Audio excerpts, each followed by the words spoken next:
Hello YouTube, it's your boy Nathan coming to you to do another recap video.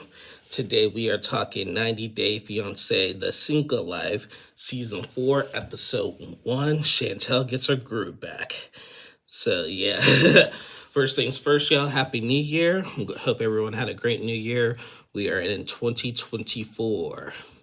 2024. Can't believe we made it. We made it this far and hope to make it to 2044 at least. So thank you guys for all your love and support. This channel is growing. I'm hoping I get more subscribers, even more this year. I'm going to double up this 32 that I have to 64.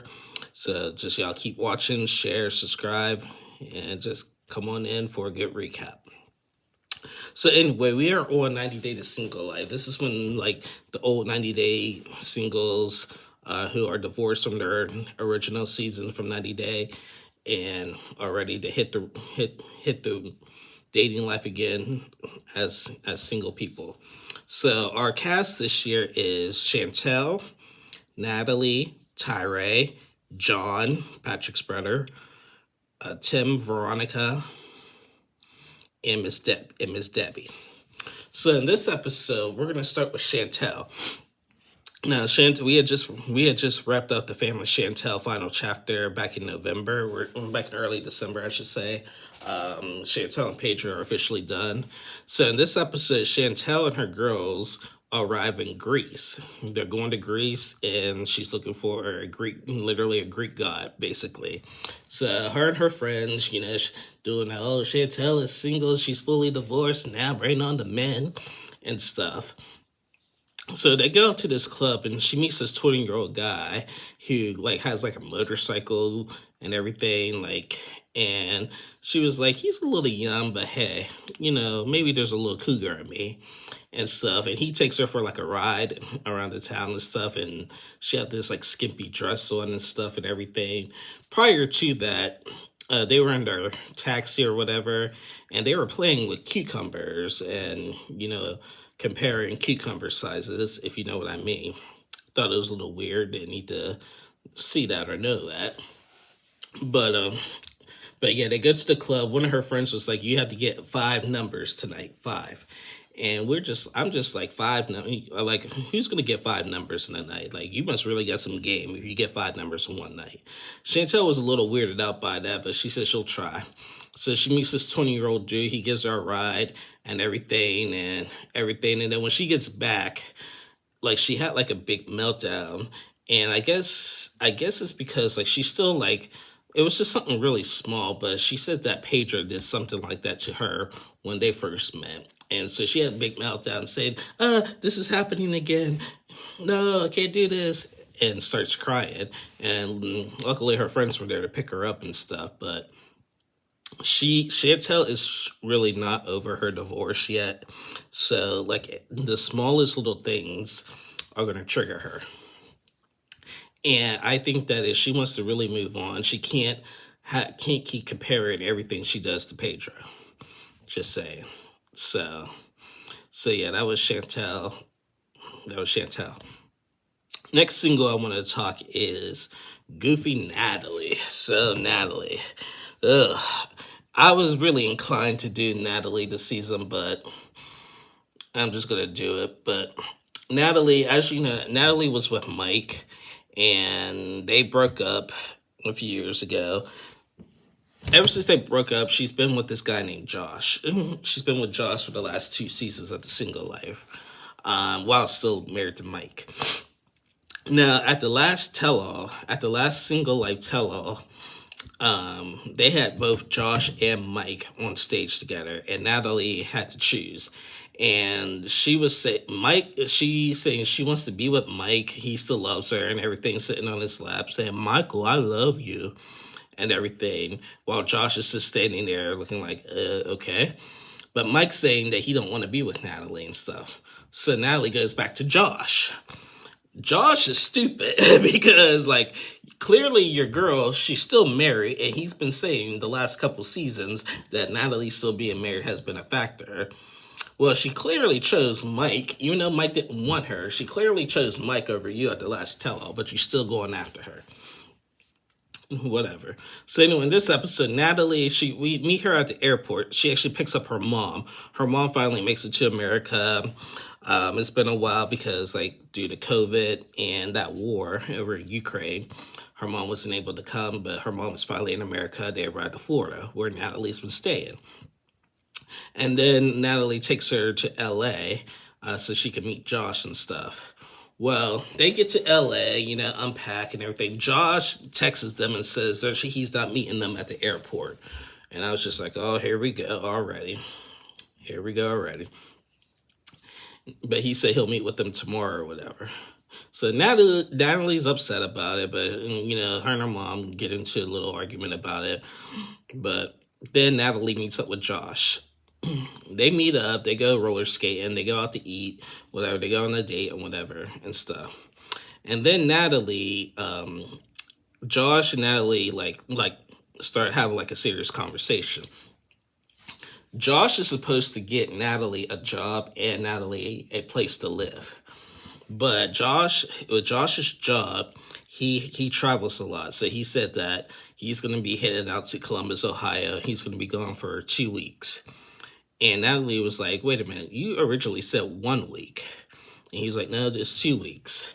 So once he said 2 weeks, Natalie, in traditional fashion, flips out. She walks off in the garage, gets dropped off, and starts crying. Josh was interviewed by the producers, and Natalie came back and says, Josh, I'm not working here. I don't have a job. I don't have a place to stay. You said you were going to help me. Like, what the heck? And stuff. So this Josh guy, he's been, ever since we met him a couple of seasons ago, he's been really wishy-washy. I'm not a fan of him. I mean, and granted, I'm not a fan of Natalie either, but he's being really wishy-washy. And I think he's dumb in order not to just stay with Natalie after she embarrassed him at the tell-all. Just my opinion. So we'll see how that plays out. But in traditional Natalie fashion, she gets mad, starts crying. I was watching Pillow Talk, and Kobe was like, I'm hoping Natalie doesn't cry that much this season. So yeah, we'll see if that happens. We'll see. But yeah, Natalie and Josh. The next single I want to talk is Miss Debbie. So Debbie, not Colt's mom, Debbie, finally. It's Debbie that was with Osama. So Debbie, as we know, 67 years old. She was with Osama in Morocco, and he just wanted a green card, so they broke up. Now, we've seen Debbie, she loves llamas. She loves llamas. And she was at this place that had all kinds of llamas, and she was dressing one of them up and stuff and everything. That she was just playing dress up with the llama. She just loves llamas and stuff. And she's trying to get back in the dating field.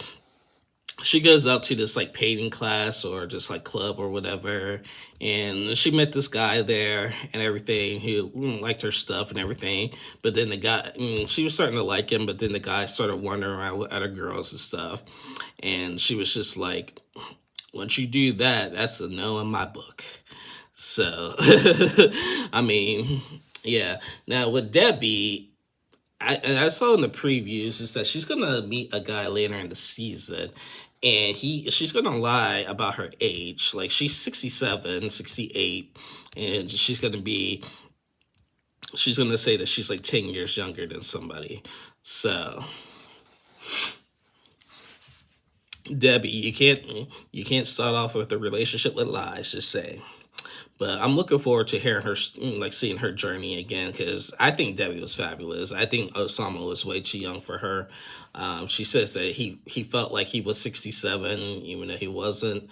I hope that she just finds her true love, because she likes to dress all this fabulous, all these big clothes and stuff, and just walking around with a fan and stuff, saying, Miss Debbie just loves you. Come talk to Miss Debbie and all that.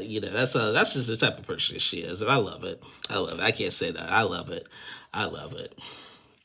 So yeah, that was Debbie. And the last single I want to talk. Hold on a sec, guys. Okay, sorry about that, guys. The last single I want to talk is my man Tyre. Tyre. Now, Tyre, remember, he got catfished last season on Before the 90 Days to a girl named Carmela, who ended up being a guy from Barbados named Christian. Tyre is a 33-year-old virgin. He's never been on a date. He's never even been kissed and everything. I know he takes care of his sick mother and stuff. And now he's on the single life looking for a real love. He finally said he's not online dating anymore. So good for you, Tyre.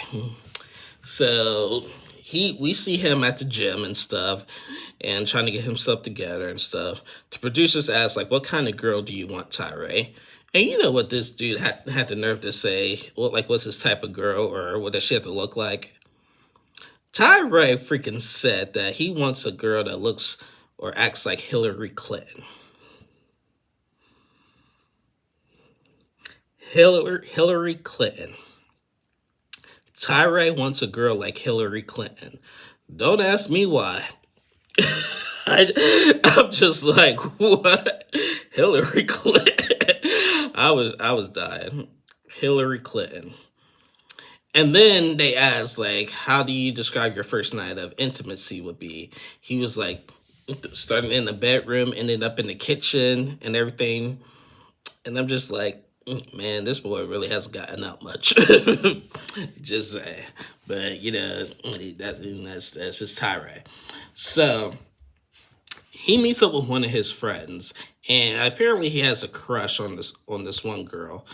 And he met this girl at his cousin's friend's funeral or something like that. And he really likes this girl and stuff. And he met up with one of his other friends to like play pretend on how to ask her out and stuff. And he was like, you know, you got some nice shoes. He did practice run with his friend, and he was like, you got some nice shoes and stuff. And she was like, what? And then he was like, okay, would you like to go on a date with me? And she was like, nope. And stuff. So, like, you know, Tyre, he's very nervous. He's very you know, with him not having much dating experience, he doesn't know what to do, you know, especially at his age. So, you know, like, a lot of people are trying to be understanding with that and everything. And I understand. I get it with Tyre.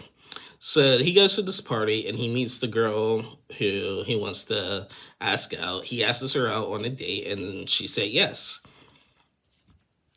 It's that simple. She said yes. Cool. Now, part of me thinks, like, you know, with someone like Tyre, part of me is thinking, like, you know, like, is he, like, are these girls saying yes because they do want to go out with Tyre, or are they saying yes to be filmed for 90 Day Fiancé? I don't know, because, like, I think, like, on season 1 of The Single Life, Liz and Ed, Liz said that she, like, played a filled in, like, wanted to be the person, you know, to fill in for filming and stuff. So she, like, went along with everything. So I just wonder, and I hope it's not the case with Tyre. I hope that, like, these girls, whoever he ends up with on The Single Life, like him for him, because we don't want to see Tyre be heartbroken again after being catfished. Like, I know how it feels to be catfished. Now, luckily, when I was catfished, I wasn't catfished by a man, or I didn't go to the country and the man stood and stared at me. And that didn't happen to me. But still, I know exactly how Tyre is feeling and what he's going through in his dating life, because I've been there too. So, like, and, you know, he was naive when he was doing the Carmela thing. I was naive when I got catfished too and stuff. So I don't blame him. I don't blame him. I'm just hoping, like, these girls like him for him.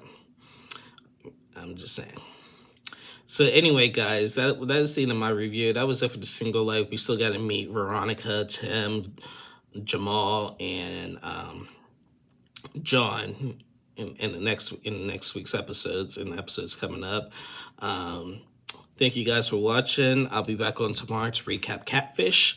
It's the season finale of Catfish tonight, so watch out for that recap. Again, Happy New Year, guys, and I'll see y'all again soon. Have a good one.